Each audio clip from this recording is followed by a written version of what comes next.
Hi നമസ്കാരം. ഛത്തീസ്ഗഡിൽ നക്സൽ കലാപബാധിത പ്രദേശമായ സുക്മയിൽ മാവോയിസ്റ്റ് ആക്രമണത്തിൽ മലയാളി ഉൾപ്പെടെ 2 CRPF ജവാന്മാർക്ക് വീരമൃത്യു. CRPF കോബ്ര വിഭാഗം 201 ബറ്റാലിയനിലെ തിരുവനന്തപുരം പാലോട് സ്വദേശി വിഷ്ണു R 35 വയസ്സ്, ശൈലേന്ദ്ര 29 വയസ്സ് എന്നിവരാണ് വീരമൃത്യു വരിച്ചത്. നിരവധി സുരക്ഷാ ഉദ്യോഗസ്ഥർക്ക് പരിക്കേറ്റതായും റിപ്പോർട്ട്.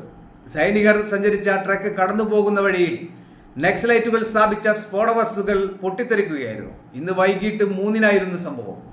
ട്രക്കിലും ഇരുചക്ര വാഹനങ്ങളിലുമായിരുന്നു സുരക്ഷാ ഉദ്യോഗസ്ഥർ. വീരമൃത്യു വരിച്ച വിഷ്ണു വാഹനത്തിന്റെ ഡ്രൈവറായിരുന്നു. ജഗർഗുണ്ട പോലീസ് സ്റ്റേഷൻ പരിധിയിലായിരുന്നു സംഭവം. മൃതദേഹങ്ങൾ അടുത്തുള്ള ക്യാമ്പിലെത്തിച്ചെന്ന് പോലീസ് അറിയിച്ചു. കൂടുതൽ സേനയെ പ്രദേശത്ത് അയച്ചതായും റിപ്പോർട്ടുണ്ട്. പ്രദേശത്ത് തിരച്ചിൽ പുരോഗമിക്കുകയാണ്.